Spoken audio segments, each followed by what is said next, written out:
So I just got done watching I Still Know What You Did Last Summer, so let's talk about it. And I Still Know What You Did Last Summer is set 1 year after the events of the first one, and the story follows Julie James, still traumatized by her encounter with the hook-wielding killer Ben Willis, and Julie wins a trip to the Bahamas with her roommate Carla, Carla's boyfriend Tyrell, and their friend Will.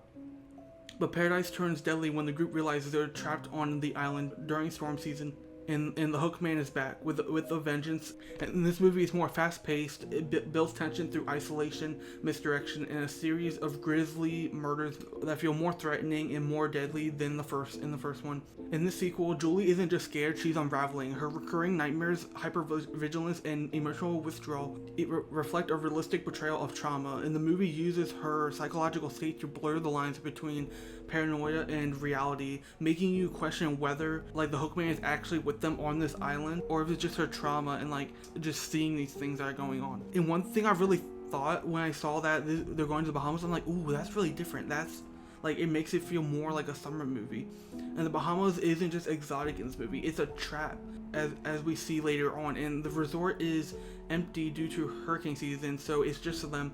And the storm like cuts off communication and escape routes to the mainland. Seeing them physically isolated mirrors Julie's emotional isolation, amplifying the dread. We get the reveal that Will is actually Ben Willis' son, and it's not just about revenge, it's about passing down violence, suggesting that trauma and vengeance can be inherited. So they do play on that later on in the Scream franchise with Sam Carpenter.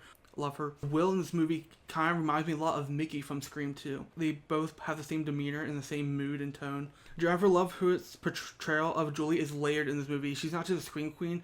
Her vulnerability, panic attacks, and emotional breakdowns give the character depth. Her final confrontation with Ben and Will is raw, showing her evolution from a victim to a fighter. Brandy Norwood as Carla, she's energetic and resourceful.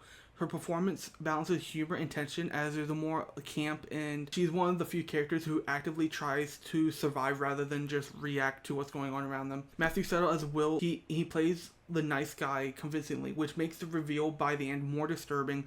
His shift from charming to psychotic is a big highlight for me. And instead of Jim Gillespie returning, we have Danny Cannon. He amps up the tension with tight framing, stormy sound design, and sudden camera movements. The use of shadows and flickering lights during kill scenes adds a sense of unpredictability. The resort as a setting is eerie, abandoned, rain-soaked, and full of dark corners. It's not just a backdrop, it's a living, breathing threat. Just the graveyard finale by the end is just visually striking and creatively brutal, in my opinion. And the sequel might not be as perfect as the first one, but rich layered themes, stylish kills, and psychological tension will hook you from the start. And I give I Still Know What You Did Last Summer an A-, an 8 out of 10. Don't forget to like and follow.